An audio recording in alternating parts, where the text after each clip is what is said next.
Yo, what's up, family? Before we start the video, please leave a like, subscribe, and share the ending everyone you can, just so we can get out there a little bit more. With that being said, let's get right to it, man. The Celtics finally fucking wake up and win a game. They beat the Miami Heat. I forgot what the final score was. I think it was like 114-97, but they win finally, and it's just a monkey off your shoulders when you don't get swept. You know what I'm saying? It just feels good to not get swept. In the first half, Celtics was scaring me a little bit. They were playing hard. They were getting some shots up. But Tatum and Brown again combined for 15 points in the first half. Caleb Martin just continues to outplay our second best player. And in the first half, it seemed like he was going to outplay both of our stars combined. He had 14 points in the first half. He was 6 for 6. And the Celtics just, energy was there, of course, but it just didn't feel like the current energy that they had was enough to get them over the hump type shit. Then the third quarter came, they started generating great looks. It's like Joe Mazzulla has been imploring his team to shoot more threes, and it's been his philosophy since he's came into the coaching position. And to me, it's not if they shoot more threes, it's how they create the threes. Tonight, they shot so many wide open threes because they actually decided to move the ball and move their bodies when they didn't have the ball. And first few games, they weren't moving the ball as much. And with that being said, they were still up double digits in the fourth quarter in both of those games, and they just found a way to lose. But they haven't been getting the open threes. And that's why they haven't been shooting as many, because they haven't been getting them open. It's just when you do the right things to get the shots, driving and kicking, getting touches in the paint before you shoot. I truly think that the most important thing, if you're gonna be a team that shoots a lot of threes, the ball has to touch the paint first before you shoot a three. Unless you're wide open, of course. The best three-point attempts come when you get the ball in the paint first. That's all you have to do. Let the ball touch the paint first, and then hunt for threes as you swing it around. The threes they were taking in the third quarter of last game, I do understand that they were trying to chip away at a lead, and Joe was telling them to take the first available shot, which I hate that approach. But they were shooting so many dumb threes. In the first two games, the Heat did a tremendous job of running them off the three-point line and forcing them to score in the paint and to play defense when it mattered most. Because if the three-point differential isn't that far off, no matter how many points you have in the paint, those are just twos. And if you don't play good enough defense to stop the other team from scoring, just because you score 66 points in the paint doesn't mean that the team can't come back, because the three-point differential is insurmountable. So the Celtics in this game made 19 of 45 threes, which is 42%, and the Heat shot 8 for 30. That's 11 more threes, which is 33 points in three-point differential. You're not going to lose many games if you can do that. Now, I would like the Celtics to not have to outscore a team by 33 to win the game. I would love for that not to happen. It just seems to be the way this team runs. But it's nothing wrong with it if they actually do it correctly. Yes, Joe has been telling them to do it the entire time. It hasn't been working. Everybody says shots aren't falling. That is true. But when the Celtics actually work to get the shots that they got today, the type of threes that they got today, they can win because they have shooters. They have Grant, who, I'll just talk about him now. Grant should have been playing this whole time. This is a guy that can help you. I'm not saying he has to play 25 to 30 minutes every night, but he should not be a person that's not playing at all. Grant is not a person that should be getting 0 minutes on multiple occasions, bro. It shouldn't happen. He's a guy that can help you most games, and in games he's not helping you, you reduce his minutes. It's not that fucking hard. But tonight, you seen how Grant can help you. He provides positional versatility at the defensive side of the ball, and when he's open, he can hit shots. He's a 3-and-D guy.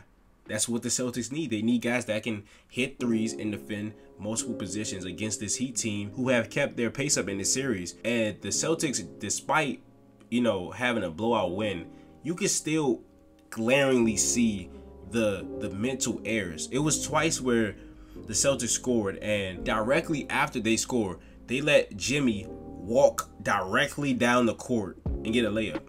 Rob had to foul him to prevent him from getting the second one. But it's just like you have to be locked in the entire time. Plus, there were portions where the Celtics would go up like 11 points, right? And then they would play great defense and give up 3 offensive rebounds in one possession, and that lead to a 3 or free throws. Those things are the difference between winning and losing. You have all the momentum and you give up 3 offensive rebounds, and then they score gets the crowd right back into it because you want to be lazy and not finish possessions. That's what Joe Mazzulla was telling them, that he was like, you know, how many fucking offensive rebounds are we going to give up? You cannot lose your poise and your discipline this far into the season. Your season is on the line every time you step on the court now in this series. And immediately, they're up 15. As soon as the clock hits 6 minutes in the fourth quarter, they start walking the ball up. Guys are drilling that half court with 10 seconds left on the shot clock. Luckily, some of those shots failed, but you have to stay locked in. You cannot take your foot off the gas. If this game would have gone into the clutch, I couldn't tell you the Celtics were going to win this game. But it didn't, thanks to Jason Tatum and those role players. Tatum, again, as Celtics fans and everybody that covers the sport or just watches it and can observe the game, they talk about, oh, you know, Joe Mazzulla, Jaylen Brown, the role players, the Heat role players, hitting threes. None of that shit matters when Tatum plays like a superstar. You just have to notice that all those other things come up when Tatum doesn't shoot like a superstar. That's when all of those other problems become major problems, plus what Tatum does. Jaylen Brown playing like shit for the first 3 games were a major problem, because along with that, Jason Tatum was not playing at the MVP level, at least in the fourth quarter of the first 2 games and the whole game 3 where everybody played horrible, right? Joe Mazzulla, the stuff he doesn't do as a coach heightened when his superstar and his other star player are playing like ass. When Tatum comes through and plays like a superstar, everything else is minimized, bro. Jaylen Brown still was not good in this game. He was 7 for 16. Again, keep falling asleep on defense, but he played good defense on Jimmy in the fourth quarter. He had some timely and ones, but his overall game still was not up to the par of how he was performing in the regular season. Again, he averaged 27 points on 50% shooting. We haven't had a game where he scores 25 points in about 6 games. He still is not there yet. Plus, your 6th man of the year, Malcolm Brogdon, had 0 points in game 2, had 2 points in this game. If the Celtics lose, we will be on Brogdon's ass, we will be on Brown's ass. But since Tatum rose to the occasion, they're allowed to do that. Horford finally decided to hit threes. He had 12.7 rebounds and 4 assists, and it just opens the game up. That's all it does. And Joe's whole philosophy is shooting threes, but when his 43% shooter in the regular season goes 8 for 40, that fucks his whole philosophy up, because now he can't have 5 guys on the court that can shoot. And if Al's cold, it's the same thing spacing wise as if Rob was in the game, but it might be even worse because Al doesn't have the vertical spacing that Rob gives you. So a lot of this offense is predicated off Al being the shooter we know he can be. Derek White came through also with some timely shots. He had 16 points. He just has to continue to be aggressive.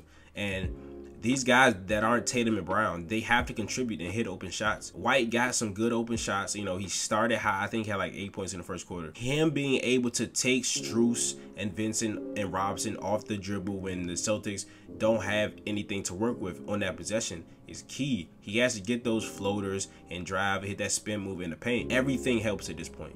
Anything that anybody can give us helps. And Brogdon, he was terrible in this game. He was terrible. He couldn't shoot.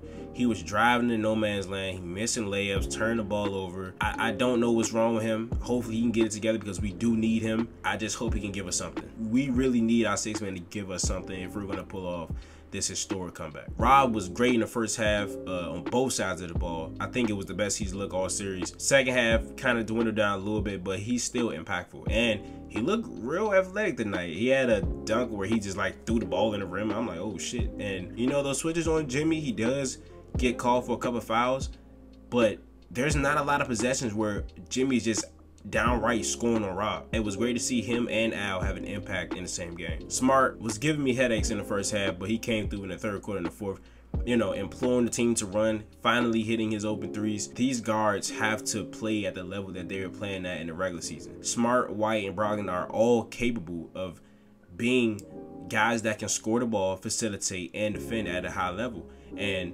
if we can get them, you know, to have a collective effort as the guards, it just makes things so much easier for Tatum and Brown. And the Celtics come on top because of a 66-43 second half advantage. And at the beginning of the third quarter, it seemed like they were going to lay down. The Heat were up 6 to start the half. The Celtics were down 9. at a point in the third quarter, and Jaylen Brown comes down and shoots a contested three, and I'm like, oh, it's over. But they answered. They answered the run, and Joe Mazzulla, there was a possession where Jaylen Brown was on the wing, and he was literally about to turn it over. Joe called a timeout in the middle of the play. That is the first time that I could be wrong, but that was the first time that I remember that Joe called a timeout mid-play to stop a disaster from happening. And all the Celtics players was just sitting there like, wait, what's happening? He called a timeout. And then as soon as they got out of the timeout, they ran a good play. They got a wide open three from Derek White. Timeouts aren't always gonna work. It's mostly on the players, but you gotta do what you gotta do, whether they do what they do or not. You just have to do your job. So I thought Joe did a great job tonight, as everyone did on the Celtics. But if you enjoyed the video, please leave a like, subscribe, share to anyone you can. I gladly appreciate it. Comment down below. I love to talk basketball with anybody, so please comment. And again, this is Nick. I'll be back with Game 5. Peace.